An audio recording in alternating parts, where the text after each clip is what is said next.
রাসূলুল্লাহ সাল্লাল্লাহু আলাইহি ওয়াসাল্লাম প্রতি শনিবার কুবা মসজিদে যেতেন এবং নামাজ পড়তেন। হাদিসে উল্লেখিত আছে, যে ব্যক্তি পবিত্রতা সহকারে কুবা মসজিদে নামাজ পড়বে সে একটি ওমরার সওয়াব পাবে। যে মসজিদের ভিত্তিপ্রস্তর স্থাপনের সময় দ্বীনের নবী হযরত মুহাম্মদ সাল্লাল্লাহু আলাইহি ওয়াসাল্লাম নিজে অংশগ্রহণ করেছিলেন, সেটি ইসলামের ইতিহাসের সর্বপ্রথম মসজিদ। যেই মসজিদটি রয়েছে মদিনাতে, কুবা মসজিদ। পবিত্র কুরআনে কুবার অধিবাসী এবং মসজিদে কুবার স্বয়ং প্রশংসা করেন আল্লাহ তাআলা নিজে। সূরা তওবার ১০৮ নম্বর আয়াতে বলেন, যে মসজিদ প্রথম দিন থেকে তাকওয়ার উপর প্রতিষ্ঠিত সেখানে অবস্থান করা আপনার জন্য অধিক সঙ্গত। সেখানে এমন কিছু লোক রয়েছে যারা পবিত্রতা পছন্দ করে আর আল্লাহ পবিত্রকারীদেরকে ভালোবাসেন। মক্কা থেকে মদিনাতে হিজরতের পরে প্রথম দিন এই কুবাতে অবস্থান করেছিলেন দ্বীনের নবী হযরত মুহাম্মদ সাল্লাল্লাহু আলাইহি ওয়াসাল্লাম।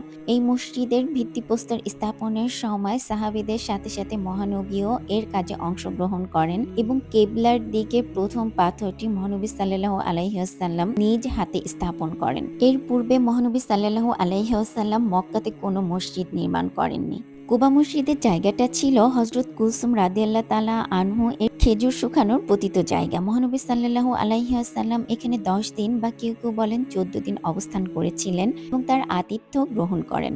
মসজিদে নববী থেকে মাত্র ৫ কিলোমিটার দূরে রয়েছে এই পবিত্র কুবা মসজিদ। কুবা একটি বিখ্যাত কূপের নাম। সময়ের পরিক্রমায় এই কূপকে কেন্দ্র করে যে জনবসতি গড়ে ওঠে তাকেও কুবা বলা হতো। এরই সূত্রে এই মসজিদের নাম হয়ে যায় কুবা মসজিদ। মসজিদটি নির্মাণের পর থেকে বেশ অনেকবার এর পুনর্নির্মাণ, সংস্কার এবং সম্প্রসারণের কাজ হয়। তখন এই সম্পূর্ণ মসজিদে এক ধরনের সাদা পাথরের ব্যবহার করা হয়, যা অন্য কোনো মসজিদে সাধারণত দেখা যায় না। মসজিদে কুবার বর্তমান আয়তন ১৩,৫০০ স্কয়ার মিটার, যেখানে ২০,০০০ মুসল্লি একত্রে নামাজ আদায় করতে পারেন। মসজিদের মূল আকর্ষণ এই বিশাল গম্বুজ আর চারপাশে ৪টি সুউচ্চ মিনার। অপেক্ষাকৃত ৫টি ছোট গম্বুজও রয়েছে, যাদের বিভিন্ন অংশে ৫৬টি ছোট অবয়বের গম্বুজও আছে। ইসলামের ইতিহাসের সবচেয়ে গুরুত্বপূর্ণ, ফজিলতপূর্ণ এবং মর্যাদা সম্পন্ন স্থাপনার দিক থেকে মসজিদে কুবার অবস্থান চতুর্থ।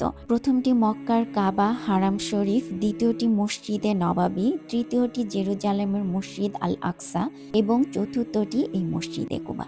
মদিনায় এসে এই মসজিদে ২ রাকাত নফল নামাজ পড়ার ফজিলত আমরা কেউ মিস করব না ইনশাআল্লাহ। ২ রাকাত নামাজ পড়ে আমরা একটা ওমরার সওয়াব অর্জন করতে পারবো আলহামদুলিল্লাহ।